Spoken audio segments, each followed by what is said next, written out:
നാഗ്പൂർ എന്നൊരു ഗ്രാമത്തിൽ പിങ്കി എന്നൊരു പെൺകുട്ടി തന്റെ അമ്മയോടൊപ്പം ജീവിച്ചിരുന്നു. അവൾ ഗ്രാമത്തിലെ ഒരു സ്കൂളിന്റെ വെളിയിൽ കച്ചോടി ബർഗർ വിറ്റിരുന്നു. ചൂടുള്ള കച്ചോടി ബർഗർ വാങ്ങിക്കൂ. ഒരു വട്ടം കഴിച്ചാൽ നിങ്ങൾ വീണ്ടും വീണ്ടും കഴിക്കും. വരൂ വരൂ, നല്ല ചൂടുള്ള കച്ചോടി ബർഗർ കഴിക്കൂ. സ്കൂൾ വിടുന്നതും കുട്ടികൾ എല്ലാവരും അവളുടെ സ്റ്റോളിൽ നിന്നും കച്ചോടി ബർഗർ വാങ്ങിക്കഴിച്ചുകൊണ്ടേയിരുന്നു. പിങ്കി, എനിക്കൊരു പ്ലേറ്റ് കച്ചോടി ബർഗർ താ. ഇതേപോലെ എല്ലാ കുട്ടികളും ഒരുപാട് സന്തോഷത്തോടെ കച്ചോടി ബർഗർ കഴിക്കുമായിരുന്നു. ഇവർ മാത്രമല്ലാതെ ആ ഗ്രാമജനങ്ങളും വന്ന് കഴിക്കുമായിരുന്നു. പിങ്കി, ഒരു പ്ലേറ്റ് കച്ചോടി ബർഗർ എനിക്ക് പാർസൽ ചെയ്തു തരൂ. പിങ്കി, 2 പ്ലേറ്റ് കച്ചോടി ബർഗർ താ. നിന്റെ കൈ കൊണ്ടുണ്ടാക്കുന്ന ആ കച്ചോടി ബർഗർ കഴിച്ചാൽ തന്നെ ചിന്തിക്കുമ്പോൾ നാക്കിൽ നിന്ന് വെള്ളം വരുന്നു. ഒരുപാട് നന്ദി. അതേ സ്കൂളിന്റെ വെളിയിൽ രേഖയും പിന്നെ അനിയത്തി ശിഖയും കച്ചോടി വിൽക്കുമായിരുന്നു. എന്നാൽ അവരുടെ കച്ചവടം നല്ലതുപോലെ പോകാത്തതുകൊണ്ട് പിങ്കിയെ കണ്ട് അസൂയപ്പെട്ടിരുന്നു. ആ സ്റ്റോളിന്റെ അടുത്ത് നോക്ക്, എന്തോരം കൂട്ടമാണ്. എല്ലാവരും അവളുടെ സ്റ്റോളിലേക്കാ പോകുന്നത്. അതെ ചേച്ചി, രാവിലെ മുതൽ നമ്മുടെ കയ്യിൽ നിന്നും കച്ചോടി ആരും വാങ്ങുന്നില്ല. നമ്മുടെ കച്ചവടം കൂട്ടാൻ നമുക്ക് എന്തെങ്കിലും ചെയ്തേ പറ്റൂ. പിങ്കി കച്ചോടി ബർഗർ വിറ്റ് വീട്ടിലേക്ക് തിരിച്ചു വന്നതും തന്റെ അസുഖം വന്ന അമ്മയും ശുശ്രൂഷിക്കുമായിരുന്നു.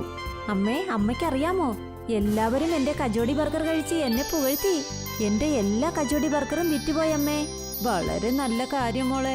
ദൈവത്തിന്റെ കൃപ കൊണ്ട് ഇങ്ങനെ തന്നെ നിന്റെ കച്ചവടം പോകട്ടെ. കുറച്ചു നാളുകൾക്ക് ശേഷം അവളുടെ അമ്മയുടെ ആരോഗ്യനില വളരെ മോശമായതുകൊണ്ട് പിങ്കി അവരെ ഒരു ഗവൺമെന്റ് ഹോസ്പിറ്റലിൽ അഡ്മിറ്റ് ചെയ്തു.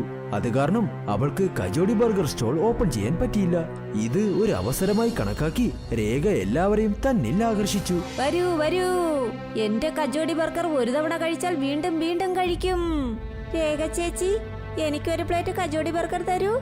ഇതാ തരാം, അവിടെ ഒന്ന് നിൽക്ക്. അവളുടെ കച്ചോടി ബർഗർ കഴിച്ചിട്ട് കുട്ടികൾ ഇങ്ങനെ പറഞ്ഞു. ഇതിനെയാണോ നിങ്ങൾ കച്ചോടി ബർഗർ എന്ന് പറയുന്നത്? ഇതൊക്കെ കഴിച്ചു കഴിഞ്ഞാൽ ഞങ്ങളുടെ വയറ് കേടാകും. നിങ്ങൾക്ക് പിങ്കി ചേച്ചി ചെയ്യുന്നത് പോലെ ഉണ്ടാക്കാൻ അറിയില്ല. രേഖ ഉണ്ടാക്കിയിരുന്ന കച്ചോടി ബർഗർ ആർക്കും ഇഷ്ടമായില്ല. പിങ്കിയുടെ അമ്മയ്ക്കും ഭേദമായി അവർ തിരിച്ചും എത്തി. ശേഷം പിങ്കി എന്നത്തെയും പോലെ കച്ചോടി ബർഗർ വിൽക്കാൻ വേണ്ടി പോയി. ചൂടുള്ള കച്ചോടി ബർഗർ വാങ്ങൂ. കുട്ടികൾ പിങ്കിയെ കണ്ടതും അവളുടെ അടുത്തേക്ക് ഓടി വന്നു. ചേച്ചി, ഞങ്ങൾക്ക് ചേച്ചി ഉണ്ടാക്കുന്ന കച്ചോടി ബർഗറാണ് കൂടുതൽ ഇഷ്ടം. എനിക്ക് വേഗം കച്ചോടി ബർഗർ ഉണ്ടാക്കി തരൂ. അങ്ങനെ നോക്കി നിൽക്കുമ്പോൾ കുട്ടികളും മുതിർന്നവരും അവിടേക്ക് കച്ചോടി ബർഗർ കഴിക്കാൻ വേണ്ടി വന്നു. ഇത് കണ്ടപ്പോൾ രേഖ ഇങ്ങനെ പറഞ്ഞു. അവിടോട്ടൊന്ന് നോക്ക്, ഞാനുണ്ടാക്കിയ കച്ചോടി ബർഗർ ആരും തന്നെ കഴിച്ചില്ല. എന്നാൽ പിങ്കി വന്നതും അവളുടെ സ്റ്റോളിലെ കൂട്ടം കണ്ടോ? ഇവളെ ഒരു പാഠം പഠിപ്പിച്ചേ പറ്റൂ. പിങ്കിയെ ഒരു പാഠം പഠിപ്പിക്കണമെന്ന് അവൾ ഒരു പ്ലാനും ഇട്ടു.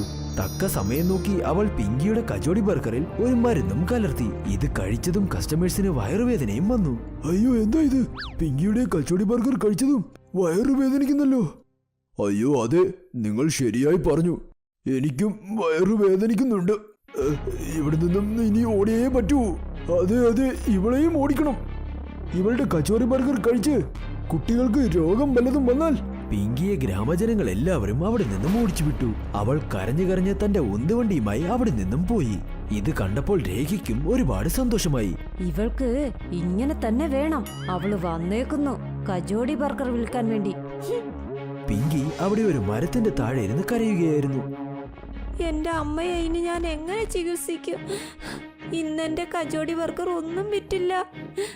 ഞാൻ ഈ കച്ചോടി ബർഗറിൽ ഒന്നും വിട്ടില്ലല്ലോ. ഒരു വയസ്സായ വൃദ്ധൻ പിങ്കിയുടെ ഉന്തുവണ്ടി കണ്ട് അവളുടെ അടുത്തേക്ക് വന്ന് ഇങ്ങനെ പറഞ്ഞു. മോളെ, എനിക്കൊരു കച്ചോടി ബർഗർ തരാമോ? എനിക്ക് നന്നായിട്ട് വിശക്കുന്നുണ്ട്. ഇല്ല അങ്കിൾ, എനിക്ക് ഈ കച്ചോടി ബർഗർ നിങ്ങൾക്ക് തരാൻ പറ്റില്ല. ഈ കച്ചോടി ബർഗറിൽ ആരോ എന്തോ കലർത്തിയിട്ടുണ്ട്. എന്ത് ചെയ്യാനാണ് മോളെ? എനിക്ക് വളരെ നന്നായിട്ട് വിശക്കുന്നുണ്ട്. അപ്പോൾ ഞാൻ ഈ കട കണ്ടിട്ട് നിന്റെ അടുത്തേക്ക് വന്നതാ. വേണ്ട അങ്കിൾ, നിങ്ങൾ ഈ കച്ചോടി ബർഗർ കഴിക്കണ്ട. എന്റെ കയ്യിൽ 50 രൂപയുണ്ട്.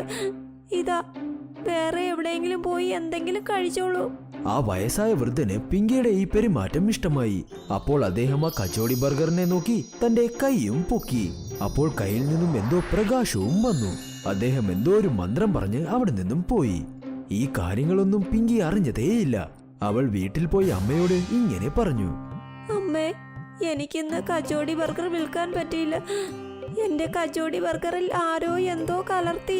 ഇത് കാരണം കഴിച്ചവരുടെ വയറെല്ലാം ചീത്തയായി. അതുകൊണ്ട് എന്നെ അവർ പറഞ്ഞു വിട്ടു. എന്താ, കച്ചോടി ബർഗറിൽ മായം ചേർന്നെന്നോ? എനിക്ക് കുറച്ച് നീ താ. ഇതിലങ്ങനെ എന്ത് കലർത്തിയെന്ന് ഞാൻ തന്നെ കഴിച്ചു നോക്കിയിട്ട് പറയാം. പിങ്കി ആ കജോടി ബർഗർ തന്റെ അമ്മയ്ക്ക് കൊടുത്തു. പിങ്കിയുടെ അമ്മ ആ കജോടി ബർഗർ കഴിച്ചതും അവരുടെ അസുഖം ഭേദമാകാൻ തുടങ്ങി. നോക്ക്, എനിക്കൊന്നും സംഭവിച്ചില്ലല്ലോ. എന്റെ വയറും വേദനിച്ചില്ല, പിന്നെ എന്റെ ശരീരത്തിനും ഒരു കുഴപ്പവുമില്ല. അമ്മേ, അമ്മ പറഞ്ഞത് ശരിയാണോ? ഇത് എല്ലാം കണ്ട് പിങ്കി വീണ്ടും കജോടി ബർഗർ വിൽക്കാൻ ആ സ്ഥലത്തിലേക്ക് പോയി. പിങ്കി, ഒരു കജോടി ബർഗർ തരൂ.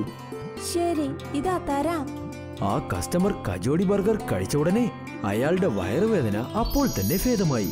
അപ്പോൾ ആ കസ്റ്റമർ ഇങ്ങനെ പറഞ്ഞു, അയ്യോ, എന്താ ഇത് പിങ്കി? നിന്റെ കച്ചോറി ബർഗർ കഴിച്ചതും എന്റെ വയറുവേദന എല്ലാം ശരിയായി. പിങ്കിയുടെ കയ്യിൽ എന്തോ മാന്ത്രിക കച്ചോടി ഉണ്ടെന്ന്, പിന്നെ അത് കഴിക്കുമ്പോൾ എല്ലാവരുടെയും രോഗം ഭേദമാകുമെന്ന് ആ ഗ്രാമം മുഴുവനും അറിഞ്ഞു. ഇത് കേട്ട് ഗ്രാമജനങ്ങൾ എല്ലാവരും പിങ്കിയുടെ കയ്യിൽ നിന്നും കച്ചോടി വാങ്ങി കഴിച്ചു. പിങ്കി, പിങ്കി, എനിക്കും ഒരു പ്ലേറ്റ് കച്ചോറി ബർഗർ. നിന്റെ കച്ചോറി ബർഗർ കഴിച്ചിട്ട് എന്റെ നടുവേദന ഒന്ന് ശരിയാക്കട്ടെ. ഇത് കണ്ടപ്പോൾ രേഖ ഇങ്ങനെ ചിന്തിച്ചു, ഞാനും പോയി ഈ കജോടി ബർഗർ ഒന്ന് കഴിച്ചു നോക്കാം. ചിലപ്പോൾ എന്റെ എന്തെങ്കിലും രോഗം ഭേദമായാലോ. നീ എനിക്കും ഒരു കജോടി ബർഗർ തന്നേ.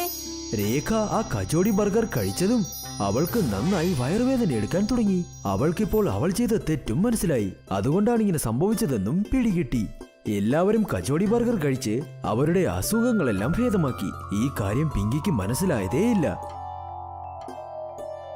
അതേ വയസ്സായ വൃദ്ധൻ തിരിച്ച് പിങ്കിയുടെ അടുത്ത് വന്ന്, ഇവിടെ നോക്കുമോളെ പിങ്കി, എനിക്ക് 50 കച്ചോറി ബർഗർ തരൂ.